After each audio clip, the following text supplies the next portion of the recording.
Ganon din po nang to make over yung bagong secretary ng DOTR, si Secretary Vince. Ano yung apelyido no? Nakalimutan ko. Mamaya i-check natin. Para mabigyan po ng free hand yung bagong secretary. Ganon talaga po. That's normal. Kahit sa mga previous administrations po, ginagawa yan. Binigyan na naman po ng masamang kaulugan.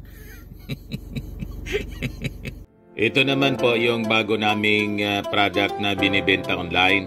iGlow Serum, whitening po siya. Tingnan ninyo yung epekto sa aking anak na architect before and now. Yung mga inquiries po ninyo, dumiretso na lang kayo sa kanyang Facebook account, Riz Maravillas. Nagpakalat na naman po mga kababayan ng fake news. Yung mga DDS, bakit niya Mr. Maravillas, anong fake news yan? Nagpalabas kasi po ng memorandum, directive si Executive Secretary Lucas Bersamin na lahat ng mga presidential appointees po na nasa ilalim ng Presidential Communications Office dapat na mag-tender ng mag-submit ng kanilang courtesy resignations para mabigyan ng free hand yung bagong PCO Secretary si J. Ruiz na makapamili ng mga nararapat na kanyang kasama sa kanyang team sa Presidential Communications Office. Sabi ba naman ng mga DDS ngayon, binanatan po agad si Jose Castro. Kaapuin pala na kanya ni Jose Castro. Pinaparesign. Tingin ko mga kababayan, hindi man kasama rito si Jose Castro. Kasi si Jose Castro po, kasama ni Secretary J. Ruiz nang pinasumpa ng ating Pangulong Bongbong Marcos. Magkasama po sila, sabay sila ng pinasumpa. So possibly mga kababayan, under presidential appointees, under the Presidential Communications Office. And this is normal mga kababayan. Nakakuha na naman po ng pang-intriga yung mga DDS vloggers. Ito yung balita galing sa Manila Standard. Malacanang directed all presidential appointees in agencies, offices, and bureaus under the Presidential Communications Office, PCO, to submit their courtesy resignations. Presidential Communications Secretary J. Ruiz confirmed Saturday. Ito yung inisyu mga kababayan, pinalabas na memorandum from the Executive Secretary. Subject, courtesy resignation. All presidential appointees in agencies, offices, and bureaus including government-owned or controlled corporations, GOCCs, under the Presidential Communications Office. Copy furnished si Secretary J.B. Ruiz, PCO. Ayan pirmado ni Executive Secretary Lucas Bersamin. Yan po yung paliwanag. Malinaw po.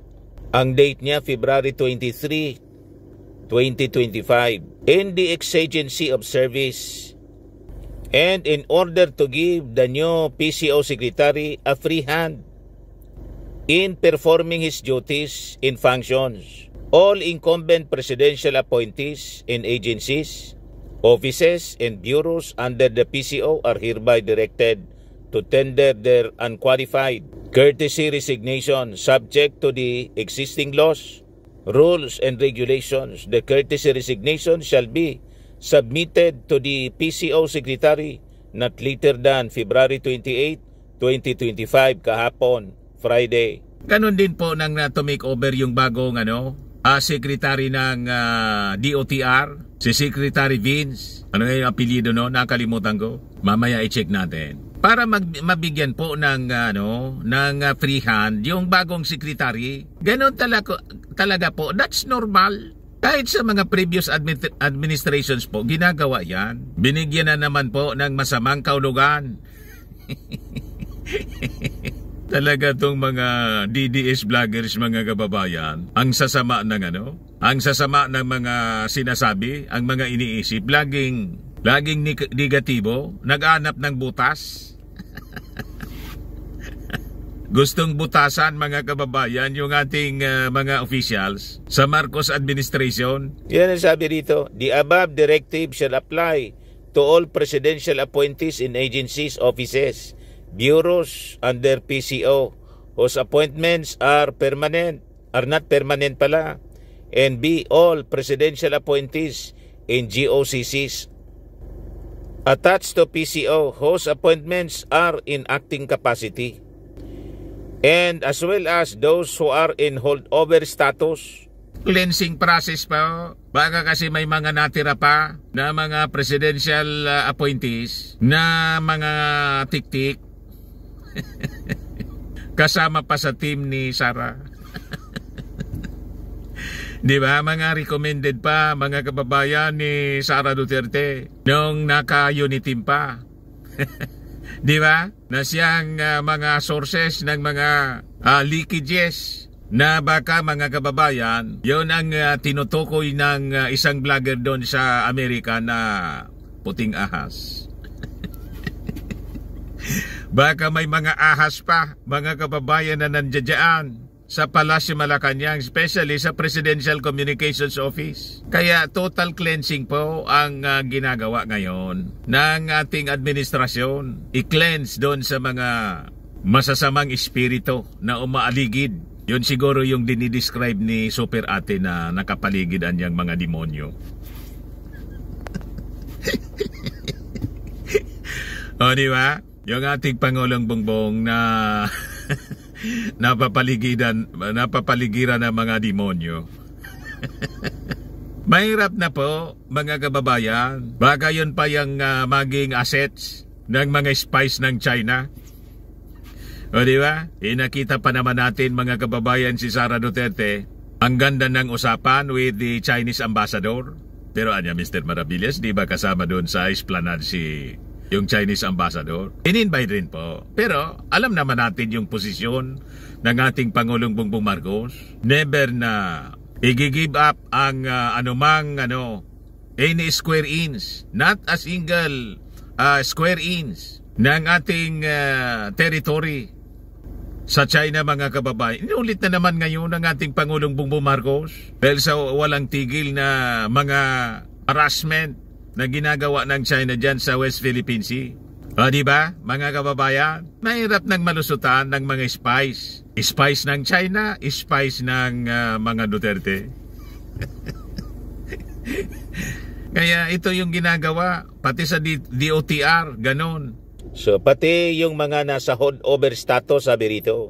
Sabi dyan, until any action is taken by the President in or the undersigned on such courtesy resignations as covered, incumbents shall continue to report for work and perform their usual duties in functions, subject to any further instructions that the President, the undersigned, and or the new leadership of the PCO may deem proper. So courtesy resignation, hindi man sinasabing agad-agad lumaya sila para mabigyan nga ng free hand ang bagong secretary, si Secretary Che Ruiz, kung sila i-recommend pa for rehiring o diretso na mga kababayan natatanggapin yung kanilang courtesy resignation. Ganun po. For this purpose, the PCO Secretary is hereby directed to ensure that all covered incumbents are informed of the above directive and to closely monitor the compliance thereto for immediate and strict compliance by authority of the President, Lucas Bersamin. Certified copy. Pirmado po mga kababayan ni Executive Secretary Lucas Bersamin. So malinaw na po mga kababayan, pag kayong padadala sa mga, sabi ko sa inyo, pag yung mga information po galing sa mga mga DDS vloggers, you have to remember na ang kanilang pinuno, dinescribe mga kababayan ni Bersamin, si Digong, bilang bodol at saka one-man factory ng fake news. So, madaling sabi, kung ang laging source nila, ang kanilang pinuno na pabrika ng fake news, ano pa manaasahan ninyo sa kanilang mga vloggers po? Na ang source nila, yung pabrika ng fake news. Tama ba? Pag naniwala pa kayo sa kwento ng mga DDS, di ang ibig sabihin niyan, sinadya na ninyo na magpaloko sa kanila. May kasabihan po tayo, matandang kasabihan. Walang manlulukoan niya kung walang nagpapaloko. Kaya yung mga manluloko mga kababayan ay nagtatribe pa rin. Kasi may mga tao na gustong magpaloko. Inayaan po ninyo na magpaloko kayo, hindi na namin yan hindi na namin saklaw. Willing victim kayo ng fake news. Pinaniwalaan ninyo yung kasinungalingan, ano pa man yung magagawa namin. Di ba? Pero siyempre kami po, bilang mga responsible vloggers na sineminar ng Presidential Communications Office na maging mapanuri laban sa fake news, hindi po kami titigil siyempre sa pag-inform, pagpapaabot ng mga tamang balita, yung mga makakatulong sa pag-unlad ng bagong Pilipinas. Kasi ang ating pong bansa, dapat po sabay-sabay natin pong tinutulungan na umunlad. Hindi yung ating bansa mga kababayan sinisira ng mismong ibang mga kababayan natin. Lalo na ng mga pro-China. Imagine that. Kaya yung panawagan po ng ating mga responsible citizens pagdating ng May 12 elections, sigurodihin natin po mga kababayan na yung mga pro-China candidates diretso po sa inidoro para maisalba natin po ang ating bansa sa pagmamalabis ng China dito po sa West Philippine Sea. Kasi po ang mangyari niyan, pabalik po tayo sa dilim. Kaya never po natin paintulutan na may manalong Team Lagim. Di ba? Doon tayo mga kababayan sa Team Liwanag, Team Philippines, hindi Team China, Team Lagim. Tama pa? Ayan man lang ang ating paglilinaw po. Short video natin ngayon. Ako po si Dante Maravillas. Bye-bye po mga kababayan.